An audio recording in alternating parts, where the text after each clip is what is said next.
ठीक है। हाँ, तो द्वादशांगी गणिपीठक से मैं पुनः प्रारंभ करता हूँ कि गणधर भगवंत द्वादशांगी की रचना करते हैं, जिसे हम द्वादशांगी गणिपीठक कहते हैं। गणिपीठक मतलब गणधर का दाबड़ा, जिसमें के गणधर के रचित शास्त्र हो, इसीलिए द्वादश संगी गणिपीडग ऐसा शब्द प्रयोग किया जाता है।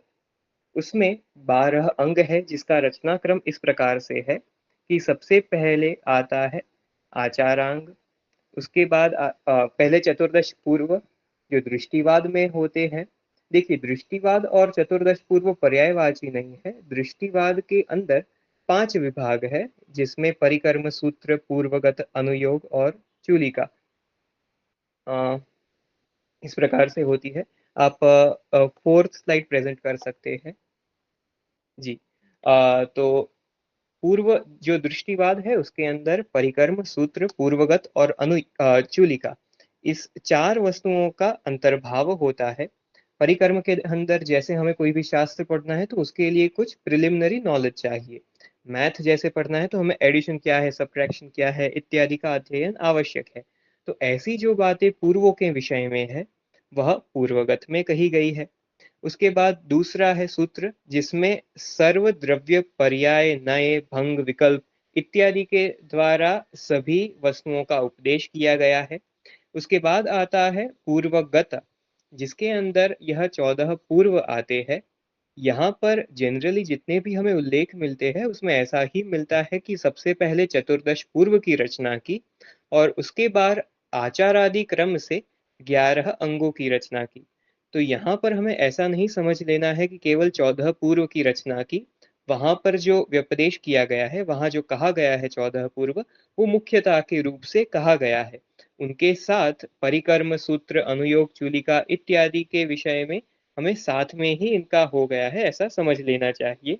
और उसके बाद 11 अंग, आचारांग, स्थानांग, समवायांग, सूत्रकृतांग, भगवती व्याख्या प्रज्ञप्ति सूत्र, ज्ञाता धर्म कथा सूत्र, उपासक दशांग सूत्र, अंतर्गढ़ दशांग सूत्र, अनुत्तरो उपपातिक सूत्र, प्रश्न व्याकरण सूत्र और विपाक सूत्र। दृष्टिवाद तो मैंने केवल वह द्वादश पूरे हो इसीलिए लिखा है। और ये जो आपको स्क्रीन पर दिख रहे होंगे, ये सारे प्राकृत में उनके जो मूल नाम है उनका मैंने निर्देश किया है कि आयार, ठाण इत्यादि। उनके पीछे अंग लगाया गया है, क्योंकि आप सभी को जैसे पता होगा, आगम पुरुष की एक कल्पना की गई है कि आगम पुरुष किस प्रकार का होगा। तो 12 अंग है। उस प्रकार से यदि हम सोचें तो अ, इसका प्रारंभ हम नीचे से करेंगे। हम अब जैसे एक पुरुष का आप चिंतन करें, उसमें जो पैर का भाग है, जो स्तंभ होगा, जो आधार होगा आगमों का, तो जो राइट पैर का भाग है, जो राइट पैर का भाग है, वह आचारांग है और उसी के सामने सूत्रकृतांग है। तो 2 पैरों के स्थान पर आचारांग और सूत्रकृतांग। तत्पश्चात जो हमारी जंग उसके ऊपर का, अर्थात पैर से लेकर घुटने तक का स्थान है, वहां पर हमारा जो राइट में है उसे वह समवायांग है और लेफ्ट में है वह सूत्रकृतांग है। तत्पश्चात जंघा से कटिबंध तक, तो हमारा जो राइट साइड है वह भगवती सूत्र और जो लेफ्ट साइड है वह ज्ञाता धर्म कथा। फिर कटी से लेकर नाभि के भाग तक उसे उपासक दशांग, उसके ऊपर अंतर्गढ़ दशांग और जो ग्रीवा का स्थान है वह विपाक सूत्र का स्थान है। जो हमारे 2 हाथ है, तो हमारा जो राइट हैंड है वह अनुत्तर उपपातिक सूत्र है और जो लेफ्ट हैंड है वो प्रश्न व्याकरण सूत्र है। इस प्रकार से यह द्वादशांगी पुरुष की कल्पना की गई है। इसमें जो मुख के स्थान पर था दृष्टिवाद, आज वह हमारे मध्य में उपस्थित नहीं है। और हम जो आगे 45 आगम के विषय में जब बात करेंगे, तो ये 6 छेद सूत्र होते हैं, वो आगम पुरुष के भामंडल रूप है। इस प्रकार की पूरी कल्पना नंदी सूत्र में की गई है कि क्यों 12 अंग ही है। इस प्रकार से यदि हमें प्रश्न हो कि 13 अंग भी हो सकते थे, 6 अंग भी हो सकते थे, किंतु क्यों 12 है, इस विषय में जब हम चिंतन करें तो साथ में हम ऐसा एक चिंतन करेंगे कि द्वादशांगी हमारे जो आगम है, उनका समय समय पर, थोड़े थोड़े समय पर उच्छेद भी हुआ है। जैसे प्रथम तीर्थंकर के समय में आदिनाथ भगवान से लेकर सुविधिनाथ तक, तब तक एक ही परंपरा आगमों की चली। अर्थ से समान थे, शब्द से भले ही अलग हो। फिर सुविधिनाथ भगवान से लेकर अ, अरनाथ भगवान तक 7 बार इसका उच्छेद हुआ। उच्छेद अर्थात एक तीर्थंकर और दूसरे तीर्थंकर के मध्य के काल में जब द्वादशांगी न रहे और उसका अध्ययन ना हो, उसका अध्यापन ना हो, केवल यह क्षेत्र विशेष की बात है। जैसे हम चिंतन करें कि जब अजितनाथ भगवान का समय था, तब वह तीर्थंक उस समय तीर्थंकरों की उत्कृष्ट गणना थी, अर्थात 170 तीर्थंकर उपस्थित थे। तो उस समय पर जो द्वादशांगी होगी उसकी भी उत्कृष्ट संख्या होगी, क्योंकि सभी स्थान पर सभी तीर्थंकर के सभी गणधरों की द्वादशांगी उपस्थित होगी। उसी प्रकार से कालक्रम में यदि हम आगे आए तो महावीर स्वामी के मुख्य सुधर्म स्वामी की हमें जो द्वादशांगी प्राप्त होती है उसके विषय में हम थोड़ी चर्चा। सबसे प्रथम तो द्वादशांगी का उच्छेद क्यों होता है, यह एक चिंतनीय बात है कि किस कारण से इसका हम ऐसा कहते हैं कि उच्छेद हो गया, या फिर यह नहीं रही, या फिर इसका ह्रास हो गया। जो इसका मूल स्वरूप था, मूल स्वरूप से यह थोड़ी कम हो गई, हमें यह नहीं पता कि क्यों हुई। कुछ जो कारण है वो ऐसा हो सकता है कि एक तो अध्यापन करने वाले जो है, जिन्हें 12 अंगों का संपूर्ण अभ्यास है, वो किसी और कार्य में व्यस्त हो गए हो, या फिर वो किसी और स्थान पर हो, या फिर वो ऐसी स्थिति में ना हो जो कि वो अध्ययन करवा पाए। आप सभी को जैसे पता होगा कि जो पाटलिपुत्रीय वाचना हुई, वह वाचना का जो 12 साल का दुष्काल हुआ उसके बाद यह वाचना का प्रारंभ हुआ, और वहां पर आचार्य स्थूलभद्र जी की अध्यक्षता में यह वाचना का प्रारंभ हुआ। एक एक करके सारे 11 अंग का संकलन किया गया। जहां पर जो पाठ नहीं मिले वो पूर्वापर संबंध के द्वारा वे जोड़े गए, और इस प्रकार से जो संकलन था वह संपन्न हुआ। किंतु किसी को भी वहां पर यह 12वां अंग दृष्टिवाद है उसका ज्ञान नहीं था। इसी समय में यह ज्ञात हुआ कि आर्य भद्रबाहु स्वामी नेपाल के अंदर एक स्थान में जाकर की साधना कर रहे हैं। यह 12 वर्षों की साधना थी, जिस साधना को करने के बाद, जिस ध्यान को करने के बाद जो श्रुत केवली है 14 पूर्व तक, अर्थात संपूर्ण द्वादशांगी के जो ज्ञाता है, वो केवल एक ही अंतर मुहूर्त के अंदर पूरी द्वादशांगी का अभ्यास कर सकते हैं, पूरी द्वादशांगी को रिवाइज कर सकते हैं। तो संघ ने वहां पर जाकर विनंती की कि हमारे पास दृष्टिवाद नहीं है, तो कृपया आप हमें उसकी वाचना दे। और तब आर्य भद्रबाहु स्वामी जी ने कहा कि मैं यहाँ इस प्रकार से साधना कर रहा हूँ, जिस कारण से मेरी ऐसी अनुकूलता नहीं होगी। और जो साधु भगवंत या जो भी गए थे वह वापस आ गए। तत्पश्चात पुनः 2 साधु भगवंतों को भेजा गया और पूछने को कहा गया कि जो साधु अ, संघ की आज्ञा का पालन नहीं करते हैं उनके साथ क्या करना चाहिए। तब भद्रबाहु स्वामी जी ने कहा कि उनको संघ के बाहर कर देना चाहिए। इस कारण से उस समय वहां पर उन्होंने पुनः उनको रिक्वेस्ट की, निवेदन किया, और फिर उन्होंने कहा कि मेरा साधना का समय है, उसमें मैं वाचना नहीं दे पाऊंगा। मेरी जब दोपहर की गोचरी आती है उसके बाद मैं एक वाचना दूंगा। जब काल वेला होती है, जिस समय में मैं यह ध्यान नहीं कर सकता, उस समय में मैं यह वाचना दूंगा, और रात्रि को 3 वाचनाएं दूंगा। इस प्रकार से दिन की 7 वाचनाएं दूंगा। तो ऐसा निर्णय होने के बाद स्थूलभद्र आदि 500 साधु भगवंत वहां पर दृष्टिवाद, जो 12वां अंग है, उसकी वाचना लेने के लिए गए। क्रमशः किन्हीं को बहुत बोरिंग लगा, बहुत कम वाचना मिल रही है ऐसा लगा। ऐसा करते करते केवल एक आचार्य स्थूलिभद्र ही वहां पर रहे, बाकी सभी पुनः लौट गए कि हमें यह आगे नहीं करना है। प्रायः 8 साल का समय व्यतीत हो गया था, और एक दिन आर्य भद्रबाहु स्वामी ने उनको खिन्न देखा और पूछा कि तुम क्यों ऐसे खेदित हो रहे हो। तब स्थूलभद्र जी ने कहा कि मुझे लग रहा है कि वाचना कम मिल रही है। तब इतने लंबे समय से यह श्रुत का ग्रहण कर रहे थे, इस बात से प्रसन्न होकर उन्होंने कहा कि मेरी साधना की संपूर्ति होने ही वाली है, संपन्न होने ही वाली है।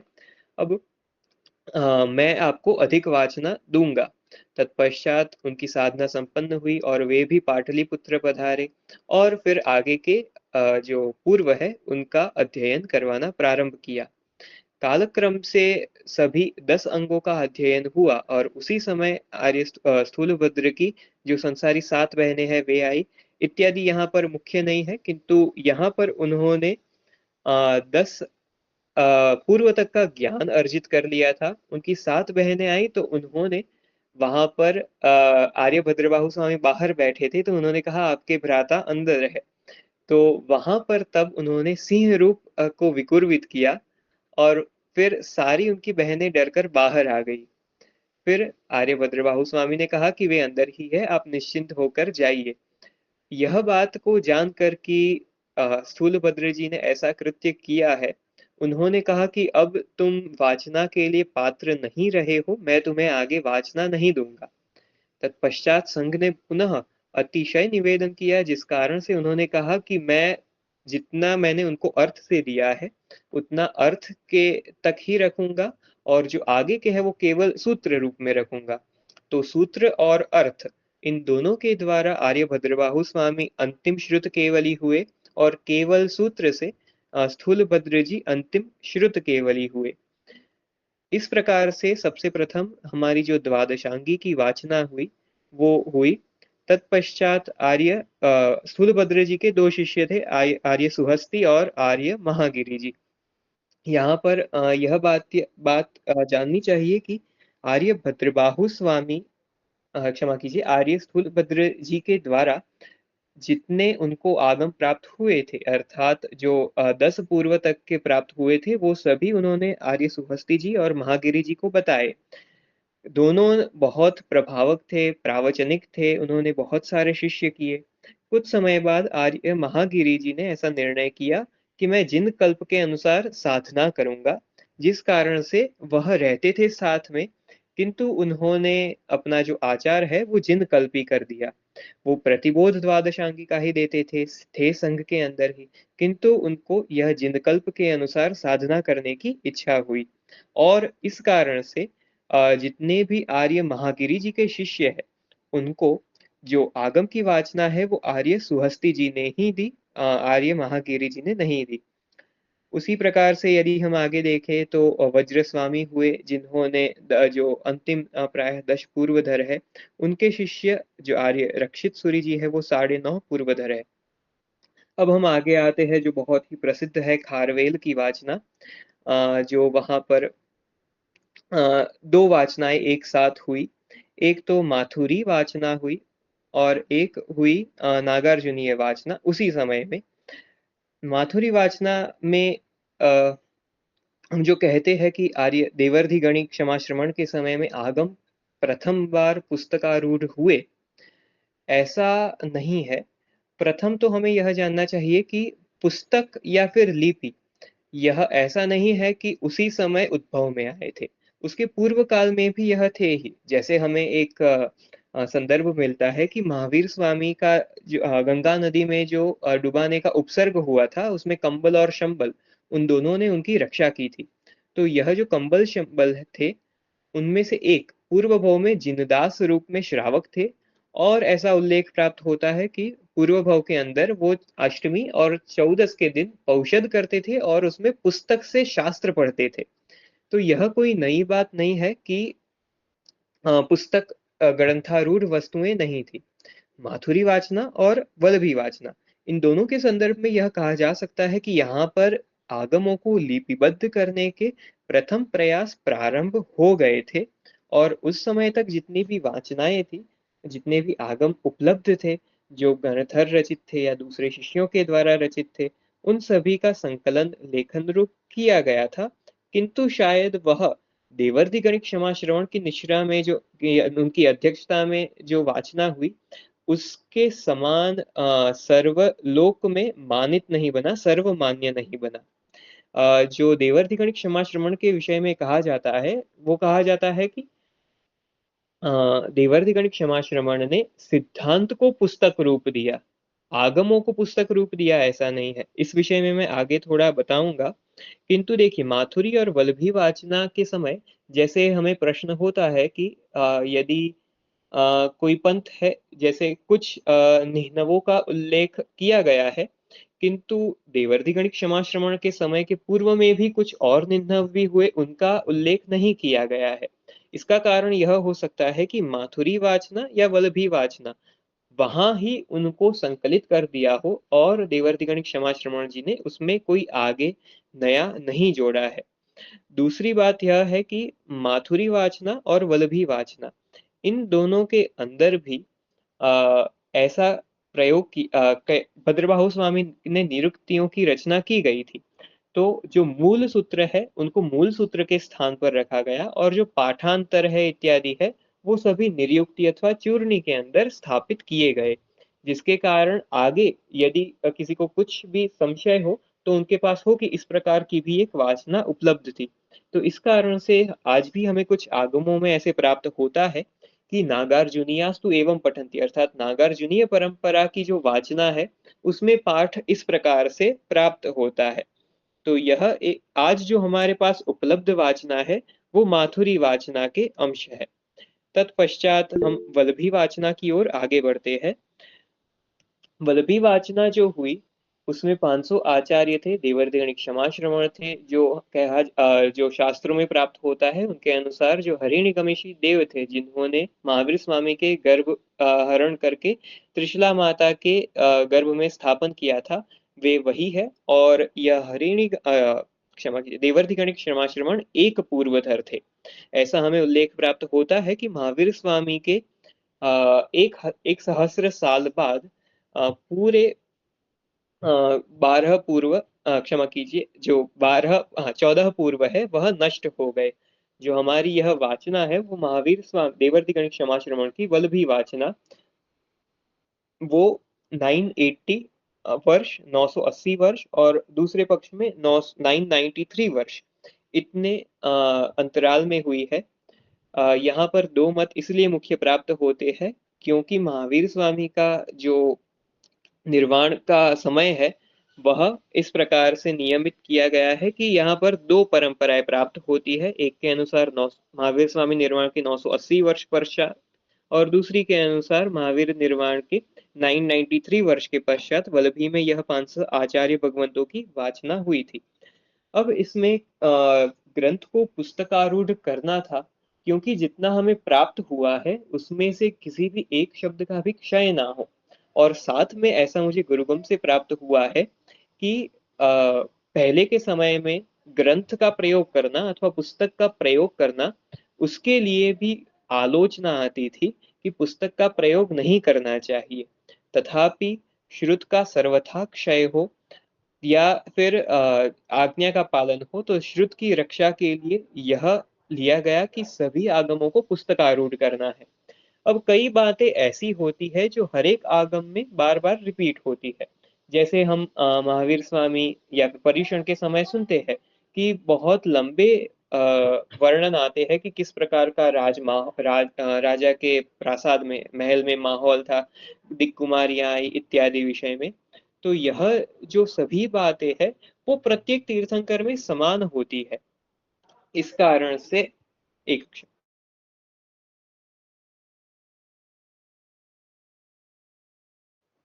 तो वह सारी बातें समान होती है, एक ही एक बात बार बार आती है। तो यह वह कर सकते थे कि जो रिपीट होता है उसको वो कह सकते थे कि आप यह उसी के प्रमाण, उसी के अनुसार समझ लीजिए। तो इसे वो वर्णक कहते थे। तो वर्णक यहाँ ऐसा लिखा गया, मतलब इसके अनुसार जो पहले वर्णन हमने कर दिया है उसके अनुसार आप समझ लीजिए। जिससे क्या हुआ कि जो द्वादशांगी आगम है उनकी जो साइज ओरिजिनल थी उससे थोड़ी संकुचित हो जाए और कम पत्रों में हम लिख सके। तत्पश्चात जो उन्होंने प्रबंध किया कि आज मैं आपको जैसे बताऊं कि कई लोग जो आगम पढ़ते हैं बिना गुरु आज्ञा, वो प्रश्न करते हैं कई कई प्रकार के कि भगवती सूत्र जो मूल अंग सूत्र है उसमें क्यों ऐसा दिया गया है कि जहां पंडवनाए कि जिस प्रकार प्रज्ञापना सूत्र में कहा गया है उस प्रकार से आप इसमें समझ लीजिए, ऐसा क्यों कहा गया है। तो यहाँ पर यह हमें ध्यान रखना चाहिए कि सबसे प्रथम उन्होंने उसी बात को ग्रंथस्थ किया जो उन्हीं के पास संपूर्ण उपलब्ध थी और जो सुव्यवस्थित रूप में उपलब्ध थी। जैसे पन्नवणा सूत्र है, तो उसकी आप यदि केवल पुण्य विजय जी की प्रस्तावना पढ़ेंगे तो उन्होंने बहुत विस्तृत उस पर कार्य किया है।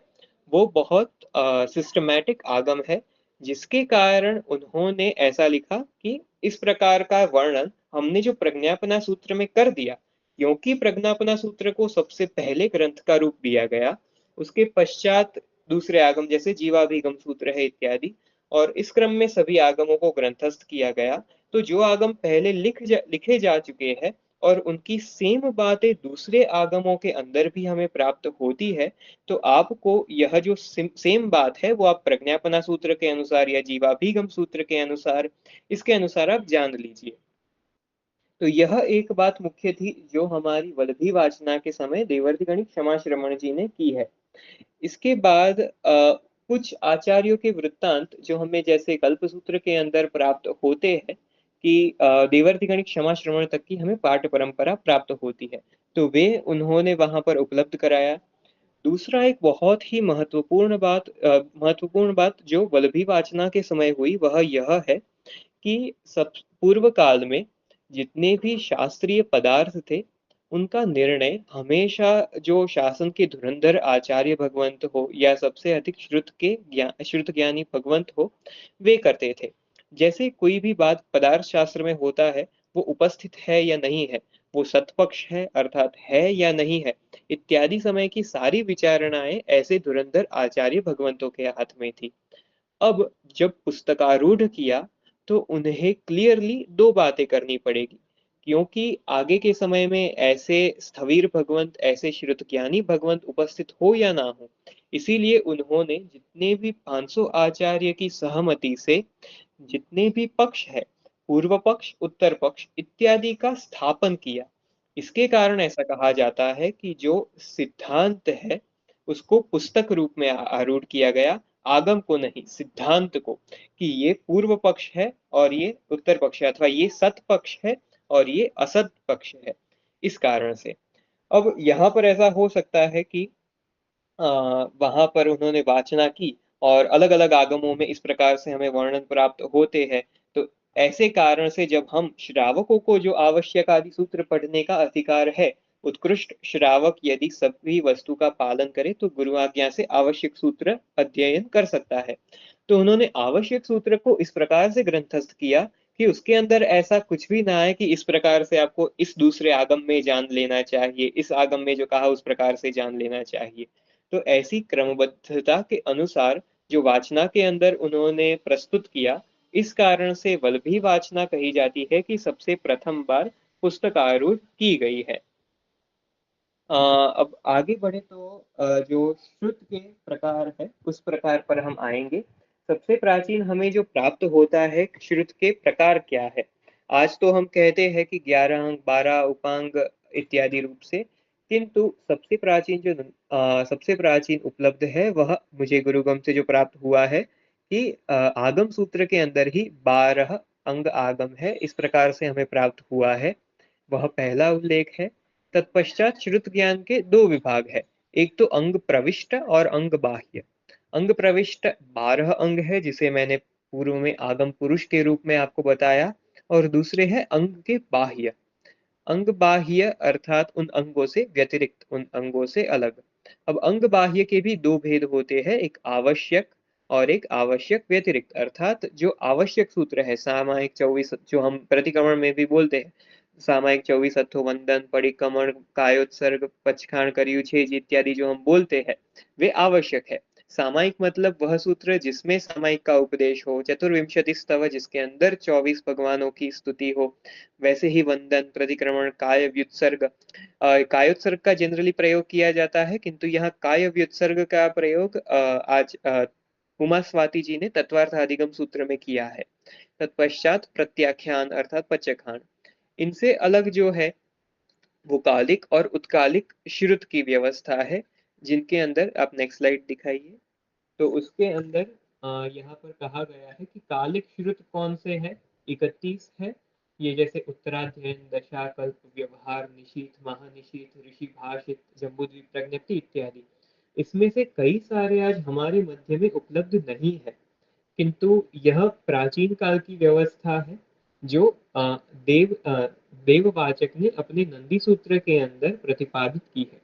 इसी प्रकार से उत्कालिक श्रुत है। उत्कालिक श्रुत नेक्स्ट पेज पर, उनके अंदर दशवैकालिक, चूल कल्प सूत्र इत्यादि महाकल्प सूत्र, इन 29 का ग्रहण किया जाता है।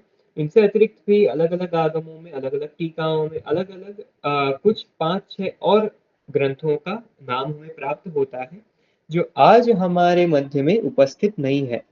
हम यदि नई बात करें तो आज हम जो व्यवस्था का पालन करते हैं वो 13वीं शताब्दी में विचार देश प्रकरण या विचार सार प्रकरण अथवा विचार देश प्रकरण है, जिसके आधार पर आज हम आप रख सकते हैं मोबाइल स्लाइड। तो जिसके आधार पर आज हम कहते हैं कि जो श्रुत है उसके 6 प्रकार हैं। पहले अंग, दूसरा उपांग, छेद, मूल, प्रकीर्ण और चूलिका सूत्र। अंग सूत्र जैसे हम पूर्व में देख चुके हैं कि आचारान, स्थानान, संवायान, सूत्र कृतान, भगवती व्याख्या, प्रज्ञप्ति, नाता, धर्म कथा इत्यादि। तत्पश्चात नेक्स्ट स्लाइड में हम उपांग सूत्र देखें तो उनके अंदर ग्रहण होता है औपाधिक, राजप्रश्नीय, जीवाभिगम, प्रज्ञापना सूत्र। प्रज्ञापना सूत्र इसीलिए बहुत सारे लोगों का साधु भगवंतों आदि का फेवरेट कह सकते हैं कि बहुत ही सुव्यवस्थित रूप में इसमें सारे पदार्थों को प्रस्तुत किया गया है। जैसे पुण्य विजय जी ने इस पंडवना सूत्र का संपादन किया तो एक भाग के अंदर केवल उन्होंने मूल छापा और दूसरा एक भाग केवल उन्होंने परिशिष्ट के रूप में दिया। इतनी सुव्यवस्थित उसमें व्यवस्था है। फिर सूर्य प्रज्ञप्ति, जम्बूद्वीप प्रज्ञप्ति, चंद्र प्रज्ञप्ति, निरवकालिक सूत्र, कपौंडसी या पुख्तचूला, गण दशा। और कुछ के मत में दीप सागर पंडित नामक भी एक उपांग है। आज हमारे पास यह सभी उपांग उपस्थित है और इनका अध्ययन भी किया जाता है। आगे आए तो उसके बाद आते हैं नेक्स्ट में छेद सूत्र, मूल सूत्र, प्रकीर्णक सूत्र और चूलिका सूत्र। इन सभी को जैसे देखिए अंग है वो आगम पुरुष के अंग है इसलिए अंग कहे जाते हैं, मुख्य है वे।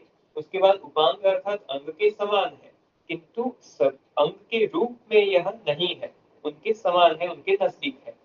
वे सारे स्थविर प्रणीत है जितने भी उपांग सूत्र है वह। और उसके बाद यह 4 भाग आते हैं, छेद, मूल, प्रकीर्णक और चूलिका सूत्र।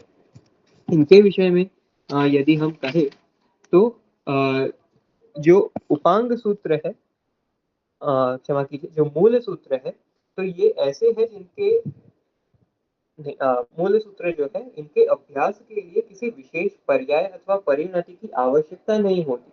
ये मूल सूत्र इसलिए कहे जाते हैं कि जैसे अंग और उपांग है, उनके अंग अथवा उपांग के अध्ययन के लिए कुछ वर्षों का पर्याय और कुछ वर्षों की परिणति, परिणति अर्थात उनकी पात्रता विकसित हो, उसी समय पर यह अध्यापन किया जाता है। किंतु मूल सूत्र के विषय में ऐसा नहीं है, ऐसा आवश्यक नहीं है कि कोई विशेष पर्याय हो या विशेष परिणति। जो छेद सूत्र है, यह तो कहा जाता है केवल जो बहुत ही गहन अभ्यासी साधु भगवंत है उनको ही देने चाहिए।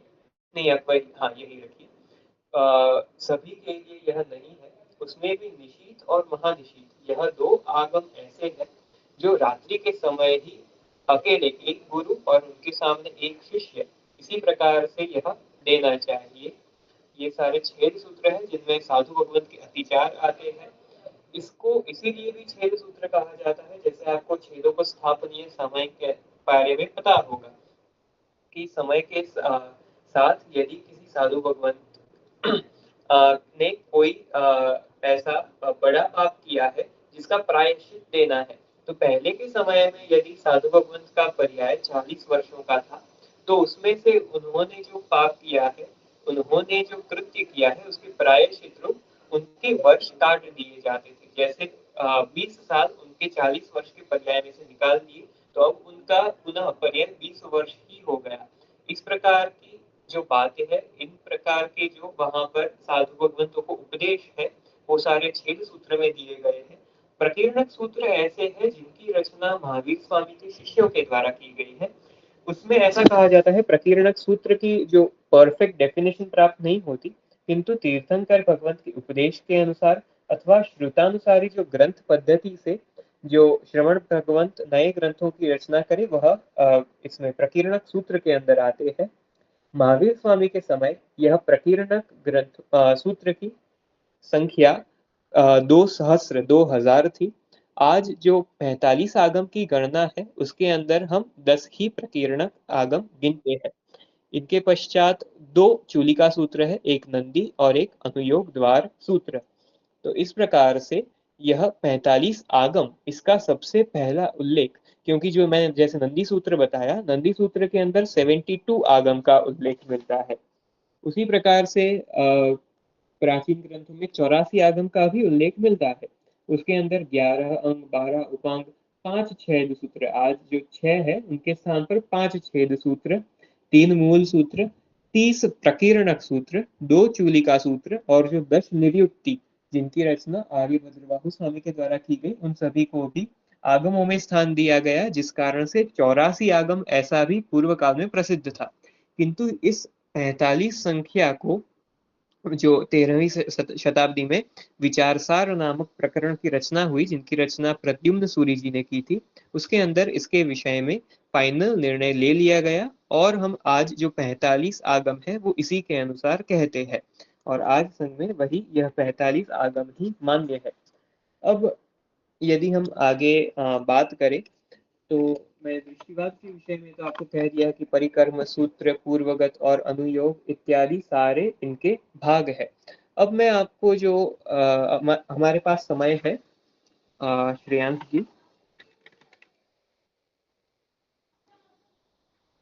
हाँ हाँ, आप कंप्लीट करिए, मतलब जो भी आपको बताना है हाँ, प्लीज। मैं केवल यह 12 अंग आगमों का केवल एक ओवरव्यू दे देता हूँ, केवल एक परिचय दे देता हूँ, जो भी मुझे अन्य अन्य ग्रंथों से प्राप्त हुआ है। सबसे पहले है आचारांग, जिसको 2 श्रुत स्कंध अर्थात 2 चैप्टर्स में विभाजित किया गया है और इसके अंदर हिंसा रूपी शस्त्र, लौकिक मित्रता, सुख दुख इत्यादि के विषय में बताया गया है। तत्पश्चात सूत्र कृतांग है, जिसके भी 2 श्रुत स्कंध है। इसमें जो हम कहते हैं कि अन्य अन्य जो महावीर स्वामी के समय में अन्य अन्य फिलॉसफीज जो मत प्रचलित थे, उनका वर्णन किया गया है। क्रियावाद, अक्रियावाद, नियतिवाद इत्यादि का निरूपण किया गया है। फिर स्थानांग है। स्थानांग और समवायांग, इन दोनों को आप एक संख्यात्मक कोश के रूप में समझ सकते हैं। जैसे स्थानांग के अंदर संख्या के द्वारा वर्गीकरण किया गया है, तो जैसे एक लिया तो एक की संख्या कहाँ कहाँ आती है, दो की संख्या कहाँ कहाँ आती है, तो दो तत्व, जीव और अजीव, इस प्रकार से पूरा संख्यात्मक कोश के रूप में आप जान सकते हैं। तो जनरली 1 से 100 या उतनी संख्या का स्थानांक में प्राप्त होता है। 100, 150, 1000, 2000 इत्यादि संख्या के अनुसार जो वर्गीकरण किया है, वो समवायांग सूत्र में किया गया है। तत्पश्चात भगवती व्याख्या प्रज्ञप्ति सूत्र, जिसे हम भगवती सूत्र कहते हैं, इसमें प्रारंभ नवकार मंत्र से होता है और इसके अंदर जो महावीर स्वामी और गौतम स्वामी, इन दोनों के प्रश्नोत्तर रूप यह पूरा आगम है, जिसमें कई सारे विषय पूछे गए हैं। जैसे श्रेयांश भाई ने पूर्व में बताया कि 36,000 प्रश्न के रूप में यह आज हमारे मध्य में उपस्थित है। वैसे ही ज्ञाता धर्म कथान सूत्र है, जिसके अंदर ऐसा कहा जाता है कि पूर्व में 3.5 करोड़ कथाएं इसमें उपस्थित थी, दृष्टांत कथाएं थी। पूरा यह ग्रंथ प्रथमानुयोग के रूप में था। आज बहुत ही कम आज इसमें कथाएं हमारे मध्य में उपस्थित है, किंतु यह भी बहुत महत्वपूर्ण आगम है। तत्पश्चात उपासक दशांग सूत्र, भगवान महावीर के समय में जो 10 श्रावक हुए, आनंद है, कामदेव है इत्यादि, चुलनी पिता है, ये 10 श्रावकों के जीवन का वर्णन है। अंतर्गत दशांग है, उसमें केवल ज्ञान प्राप्त करने के एक मुहूर्त के अंदर ही जिन्होंने सिद्ध गति को प्राप्त किया, ऐसे जो केवली भगवंत है, उनके जीवन का वर्णन है। फिर अनुत्तर औपपातिक सूत्र है, इनके अंदर 10 पुत्रों का वर्णन है। जैसे श्रेणिक महाराज की धारिणी से 7 पुत्र थे, चिरदना से 2 पुत्र थे और नंदा नंदा से 1 पुत्र था। तो इन सभी के जीवन चरित्र, जिसमें धन्य कुमार का भी चरित्र हमें इस अंतरोपाधिक सूत्र में प्राप्त होता है। तत्पश्चात प्रश्न व्याकरण सूत्र, इसमें पूर्व के समय में प्रश्न और उसका स्पष्टीकरण इस रूप में इसका विषय विभक्त था।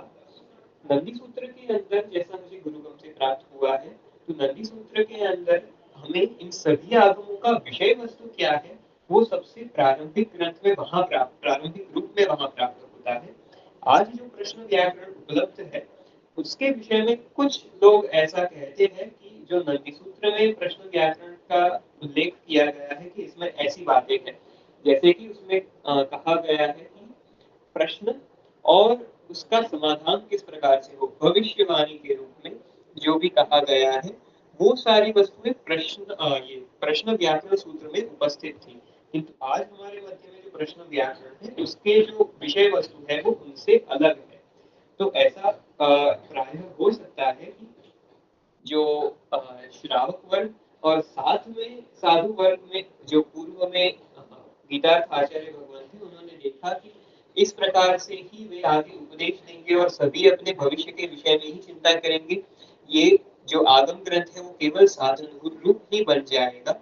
इस कारण से उन्होंने इस जो ग्रंथ है प्रश्न व्याकरण सूत्र, उसके कुछ कंटेंट शायद आगे क्योंकि पात्रता नहीं है तो न लिए हो, ऐसा कुछ हो सकता है। ये सारी उन सभी की कल्पना है जो कहते हैं कि प्रश्न व्याकरण सूत्र का विषय वस्तु समय के साथ परिवर्तित हो गया है। हमारे लिए ये वही दिगर्धर भगवंत सुधर्म स्वामी प्रणीत प्रश्न व्याकरण सूत्र है। इसके बाद जो विपाक सूत्र है उसमें अ, दो जो विपाक सूत्र है उसके अंदर इन सभी का वर्णन किया गया है कि किस प्रकार का कर्म का विपाक होता है। तो ये 11 अंगों का सामान्य परिचय हुआ। जो 12वां दृष्टिवाद अंग है उसमें सभी प्रकार की वस्तुएं थी, कर्म से लेकर दूसरी व्याकरण जो हम ग्रामर कहते हैं, लिंग्विस्टिक्स के विषय का, वह भी उसमें प्राप्त होता है। यह मैंने भी जब तत्वार्थ अधिगम सूत्र का अध्ययन किया तब तक मुझे पता नहीं था, किंतु एक दो स्थान पर वाचकवरी उमा स्वाति जी ने स्वोपज्ञ भाष्य में कुछ ऐसे व्याकरण के सूत्र का उल्लेख किया है दो स्थान पर कि ऐसे जो आज दूसरे उपलब्ध व्याकरण है वो उसमें प्राप्त नहीं होता। तो इससे हम कल्पना कर सकते हैं कि शब्द प्राकृत नाम का जो एक पूर्व था उसका व्याकरण, क्योंकि जो वाचकवरी उमा स्वाति जी थे वो भी पूर्वधर तो थे ही, तो उन्होंने उसी के अनुसार उस सूत्र का उल्लेख किया हो। दूसरा एक महाग्रंथ है द्वादशार नय चक्र, जिसकी रचना मल्लवादी सूरी जी के द्वारा की गई है। ऐसा कहा जाता है कि वे गुजरात में भरूच में किसी एक वाद के संबंध में वह वे उस वाद को जीत गए थे बौद्ध के साथ। अब उस वाद का उन्होंने जो पूर्व पक्ष है, वाद का प्रारंभ होता है, जो दो उसमें टीम होती है, दो पक्ष होते हैं, एक पक्ष एक अपने पक्ष को संस्थापित करता है, उसको रखता है कि यह पदार्थ इस प्रकार से है। फिर सामने वाला जो है वो कहता है कि नहीं, ये बात में यह तार्किक त्रुटि है, यह गलत है, यह गलत है, यह गलत है। तो जो पूर्व पक्ष ने कहा उस पर वह अपने पक्ष को स्थापित करता है कि इन इन बातों से आपकी पूरी बात गलत है। तो यह जब राजा के सामने यह पूरा वाद हुआ, बौद्ध भिक्षु और मल्लवादी सूरी जी के सामने, तो 6 महीने तक केवल पूर्व पक्ष चला, अर्थात उन्होंने केवल यह प्रस्थापित किया कि इस प्रकार से यह बात है। और ये 6 महीने उन्होंने कोई अलग अलग पदार्थ नहीं कहे।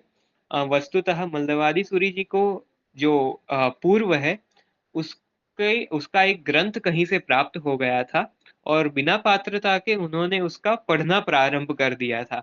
इस कारण से श्रुत देवी उसी समय वहां पर उपस्थित हुए और उनके हाथ से वह ग्रंथ छीन लिया।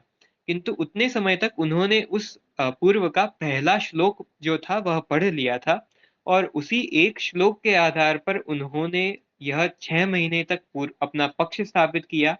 फिर बौद्ध भिक्षु को तो उतने समय का पक्ष ही उसकी धारणा नहीं रही, इसीलिए मल्लवादी सूरी जी जीत गए। और इसी के आधार पर उन्होंने ये जो हमें एक श्लोक प्राप्त होता है उसी के आधार पर यह द्वादशार नय चक्र नामक दार्शनिक ग्रंथ की रचना की गई है आचार्य मल्लवादी सूरी जी के द्वारा। अब इतना सब कुछ मैंने जैसे पूर्व में कहा कि आगम सूत्र से अनित्य है, अर्थ से नित्य है। तो जैसे यहाँ पर 10 श्रावकों की कथा आई, 10 पुत्रों की कथा आई, तो ये सारी बातें तो प्रत्येक स्थान पर चेंज होती रहेगी, किंतु उनके जीवन से जो मूल्य है वो सारे अर्थ रूप में नित्य है, शाश्वत है। और उसी के साथ केवल वहां पर नाम बदलते रहते हैं। कोई राजा है, जैसे महाविदेह क्षेत्र के गणधर के द्वारा उनकी जो द्वादशांगी है उसमें भी उपासक दशांग आदि सूत्र होंगे ही, किंतु वहां पर केवल वहां के तात्कालीन श्रावकों का, तत्स्थानीय श्रावकों का के जीवन का वर्णन होगा। और सूत्र रूप से यह अनित्य है, अर्थ के रूप से नित्य है, क्योंकि उनके जीवन से जो हमें बोध प्राप्त करना है वह सारे समान ही है। इनसे अतिरिक्त मैं केवल एक अंतिम बात, जो आपके मन में प्रश्न हो सकता है कि इतना सब कुछ यदि आगमिक साहित्य में निबद्ध है तो हमें पढ़ने की आज्ञा क्यों नहीं है।